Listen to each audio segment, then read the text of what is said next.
നിങ്ങളൊരു പുരുഷനാണെങ്കിൽ ടെസ്റ്റോസ്റ്ററോണിനെ കുറിച്ച് നിങ്ങൾക്ക് എന്തായാലും അറിയാനുണ്ടാവും. ഹായ് ഫ്രണ്ട്സ്, ഞാൻ ഡോക്ടർ പ്രസൂൺ. ഇന്നത്തെ വീഡിയോയിൽ ടെസ്റ്റോസ്റ്ററോൺ അഥവാ മെയിൽ സെക്സ് ഹോർമോൺ അത് കുറഞ്ഞു പോയി കഴിഞ്ഞാൽ നമ്മളുടെ ബോഡിയിൽ എന്തൊക്കെ മാറ്റങ്ങളാണ് വരുന്നത് എന്നുള്ളത് നിങ്ങൾക്ക് കൃത്യമായിട്ട് മനസ്സിലാവും. സോ വെൽക്കം ബാക്ക് ടു ഡോഫോഡി. നമുക്ക് തുടങ്ങാം. ആദ്യമായി ടെസ്റ്റോസ്റ്ററോണിനെ കുറിച്ച് ബേസിക് ആയിട്ട് നിങ്ങൾ അറിഞ്ഞിരിക്കേണ്ട കുറച്ച് കാര്യങ്ങളെ കുറിച്ച് പറയാം. ടെസ്റ്റോസ്റ്ററോൺ എന്ന് പറയുന്നത് മെയിൽ സെക്സ് ഹോർമോൺ ആണ്.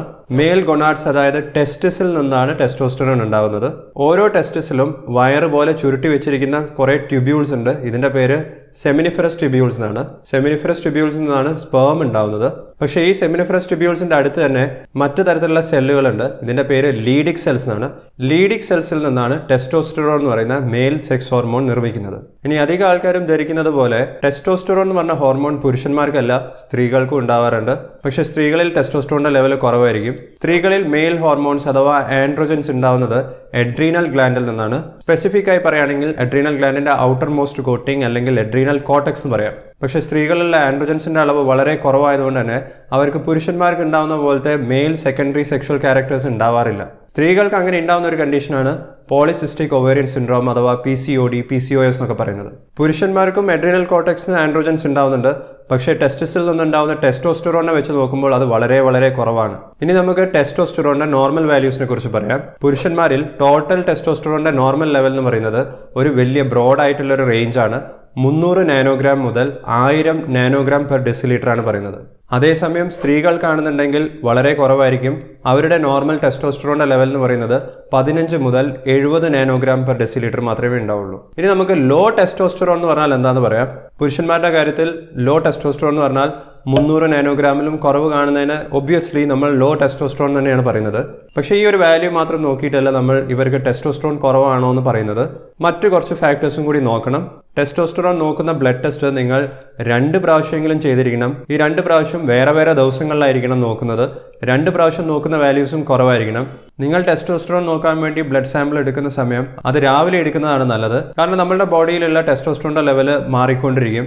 ടെസ്റ്റോസ്റ്ററോണിന്റെ ലെവൽ ഡയഗണൽ വേരിയേഷൻ ഉള്ള തരത്തിലുള്ള ഒരു ഹോർമോണാണ്. അതായത് രാത്രിയും രാവിലെയും മാറിക്കൊണ്ടിരിക്കും. മാക്സിമം ടെസ്റ്റോസ്റ്ററോണിന്റെ ലെവൽ കണ്ടുവരുന്നത് രാവിലെ സമയത്തായിരിക്കും.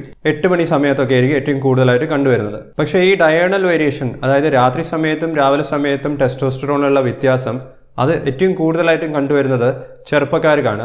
30 വയസ്സിന് താഴെയുള്ളവർക്ക് അധികം. പുരുഷന്മാരുടെ പ്രായം കൂടുന്നതിനനുസരിച്ച് തന്നെ രാവിലെയും രാത്രിയും ഉള്ള ടെസ്റ്റോസ്റ്ററോണിന്റെ ഈ ഡയഗണൽ വേരിയേഷൻ അത് കുറഞ്ഞു വരികയാണ് ചെയ്യുക. എന്നിരുന്നാലും നിങ്ങളുടെ പ്രായം 30ന്റെ മുകളിലേക്കാണെന്നുണ്ടെങ്കിലും നിങ്ങൾ ബ്ലഡ് ടെസ്റ്റ് ചെയ്യാൻ എടുക്കുന്നത് രാവിലെ എടുക്കുകയാണെങ്കിൽ അതായിരിക്കും കുറച്ചും കൂടി നല്ലത്. ടെസ്റ്റോസ്റ്ററോൺ കുറഞ്ഞു പോയാൽ നമുക്ക് ആർട്ടിഫിഷ്യലായി ടെസ്റ്റോസ്റ്ററോൺ ഇഞ്ചെക്ട് ചെയ്യാൻ സാധിക്കും. ടാബ്ലറ്റ്സ് രൂപത്തിൽ കഴിക്കാൻ സാധിക്കും. ഈ ട്രീറ്റ്മെന്റ് നമ്മൾ ടെസ്റ്റോസ്റ്ററോൺ റീപ്ലേസ്മെന്റ് തെറാപ്പി എന്നാണ് പറയാറ്.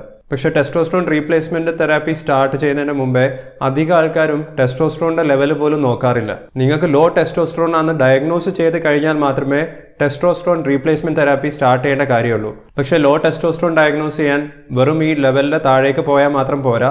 ഒരാൾക്ക് ലോ ടെസ്റ്റോസ്റ്ററോണിന്റെ സൈൻസും സിംറ്റംസും ഉണ്ടായിരിക്കണം, ലക്ഷണങ്ങൾ ഉണ്ടായിരിക്കണം. അപ്പോൾ ഇനി ടെസ്റ്റോസ്റ്ററോൺ കുറഞ്ഞു പോയാൽ അതിന്റെ സിംറ്റംസ് എന്തൊക്കെയാണെന്ന് പറയാം. അതിൽ ആദ്യം പറയാനുള്ളത് ഫിസിക്കൽ സിംറ്റംസ് ആണ്. ഫിസിക്കൽ സിംറ്റംസിൽ വരുന്നതാണ് മസിൽ മാസ് കുറഞ്ഞു പോകുന്നത്. അത് കയ്യിലാവാം, ചെസ്റ്റിലാവാം, കാലിലാവാം. ഒബീസിറ്റി മറ്റൊരു ലക്ഷണമാണ്. അതായത് നിങ്ങളുടെ വെയിറ്റ് കൂടുന്നത്, പൊണ്ണത്തടിയിലേക്ക് പോകുന്നത്, ടയർഡ്നെസ്, ഫെറ്റീഗ്, വിട്ടുമാറാത്ത ക്ഷീണം, ഇതൊക്കെ ഇതിന്റെ സിംറ്റംസ് ആണ്. നിങ്ങളുടെ ഫിസിക്കൽ പെർഫോമൻസ് കുറയാം, നിങ്ങളുടെ എൻഡ്യൂറൻസ് കുറയാം. പണ്ട് നിങ്ങൾക്ക് എത്ര സമയം എക്സസൈസ് ചെയ്യാൻ പറ്റിയിരുന്നു അത്രയും സമയം എക്സസൈസ് ചെയ്യാൻ പറ്റാത്തൊരവസ്ഥ. നിങ്ങളുടെ ശരീരത്തിലുള്ള ബോഡി ഹെയർ നഷ്ടപ്പെട്ടു പോകുന്നത്, ഫേഷ്യൽ ഹെയർ അതായത് താടി, മീശ ഇതൊക്കെ കുറഞ്ഞു പോവാം. നിങ്ങളുടെ ഓവറോൾ എനർജി ലെവൽ കുറയുന്നത് പറ്റി തോന്നാം. ലോ ടെസ്റ്റോസ്റ്ററോൺ കാരണം നിങ്ങളുടെ മെന്റൽ എബിലിറ്റിയിലും മാറ്റങ്ങൾ ഉണ്ടാവാം. നിങ്ങളുടെ കോഗ്നിറ്റീവ് പവർ കുറയാം, തിങ്കിങ് എബിലിറ്റി കുറയാം, നിങ്ങളുടെ കോൺസെൻട്രേഷൻ എബിലിറ്റി കുറയാം, നിങ്ങളുടെ മോട്ടിവേഷൻ അത് കുറയാം, ഡിപ്രഷൻ ഉണ്ടാവാം, നിങ്ങളുടെ മെമ്മറി പവർ കുറയാം, ഇറിറ്റബിലിറ്റി ഉണ്ടാവാം, പെട്ടെന്ന് ദേഷ്യം ഉണ്ടാവാം. ഇനി സെക്ഷൽ സിംറ്റംസ് ഉണ്ടാവാം. നിങ്ങളുടെ ലിബിഡോ അത് കുറഞ്ഞു പോവാം, ഇറക്ഷൻ പ്രോബ്ലംസ് ഉണ്ടാവാം, ഇറക്ടൈൽ ഡിസ്ഫങ്ഷൻ ഉണ്ടാവാം.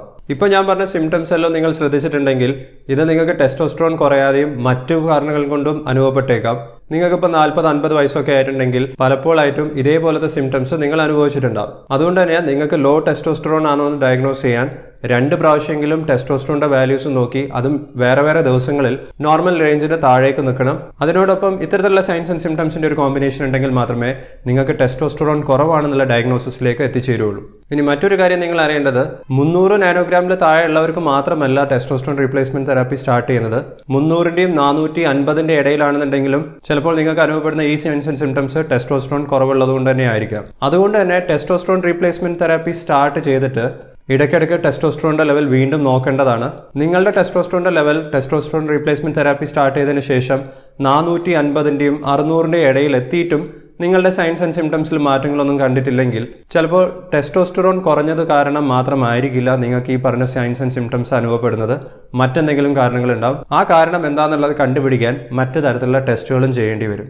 അതുകൊണ്ട് തന്നെ അമേരിക്കൻ യൂറോളജിക്കൽ അസോസിയേഷൻ പറയുന്നത് നിങ്ങളുടെ ടെസ്റ്റോസ്റ്ററോൺ ലെവൽ 450ന്റെയും 600ന്റെയും ഇടയിലാണെന്നുണ്ടെങ്കിൽ നിങ്ങൾ ടെസ്റ്റോസ്റ്ററോൺ റീപ്ലേസ്മെന്റ് തെറാപ്പി സ്റ്റാർട്ട് ചെയ്തിട്ടുണ്ടെങ്കിൽ എന്നിട്ടും നിങ്ങളുടെ സൈൻസ് ആൻഡ് സിംറ്റംസിൽ മാറ്റമൊന്നും കണ്ടിട്ടില്ല എന്നുണ്ടെങ്കിൽ പിന്നീട് ടെസ്റ്റോസ്റ്ററോൺ റീപ്ലേസ്മെന്റ് തെറാപ്പി കണ്ടിന്യൂ ചെയ്യേണ്ടതാണ് പറയുന്നത്. അത് മറ്റൊരു ആംഗിളിൽ നോക്കുകയാണെന്നുണ്ടെങ്കിൽ 450ന്റെ താഴേക്ക് ടെസ്റ്റോസ്റ്ററോണിന്റെ ലെവൽ വരുന്ന ഏതൊരാൾക്കും വേണമെങ്കിൽ ടെസ്റ്റോസ്റ്ററോൺ റീപ്ലേസ്മെന്റ് തെറാപ്പി സ്റ്റാർട്ട് ചെയ്യാം. പക്ഷെ അവർക്ക് ഇത്തരത്തിലുള്ള സൈൻസ് ആൻഡ് സിംറ്റംസും കൂടിയും ഉണ്ടാവണം. ഒരു സ്റ്റഡിയിൽ പറയുന്നത് ടെസ്റ്റോസ്റ്ററോൺ റീപ്ലേസ്മെന്റ് തെറാപ്പി സ്റ്റാർട്ട് ചെയ്യുന്ന 25% ആൾക്കാരും അവരുടെ ഇനീഷ്യൽ ടെസ്റ്റോസ്റ്ററോൺ ലെവൽ എത്രയാണെന്ന് നോക്കാതെയാണ്, അത് അറിയാതെയാണ് ഈ ടെസ്റ്റോസ്റ്ററോൺ റീപ്ലേസ്മെന്റ് തെറാപ്പി സ്റ്റാർട്ട് ചെയ്യുന്നത്. പോരാത്തതിന് ഈ ടെസ്റ്റോസ്റ്ററോൺ റീപ്ലേസ്മെന്റ് തെറാപ്പി സ്റ്റാർട്ട് ചെയ്തവർ വീണ്ടും അവരുടെ ടെസ്റ്റോസ്റ്ററോണിന്റെ ലെവൽ കൂടിയിട്ടുണ്ടോ ഇല്ലയെന്ന് നോക്കാൻ വീണ്ടും ബ്ലഡ് ടെസ്റ്റ് ചെയ്യേണ്ടതാണ്. അത് അധികം ആൾക്കാരും ചെയ്യാറില്ല.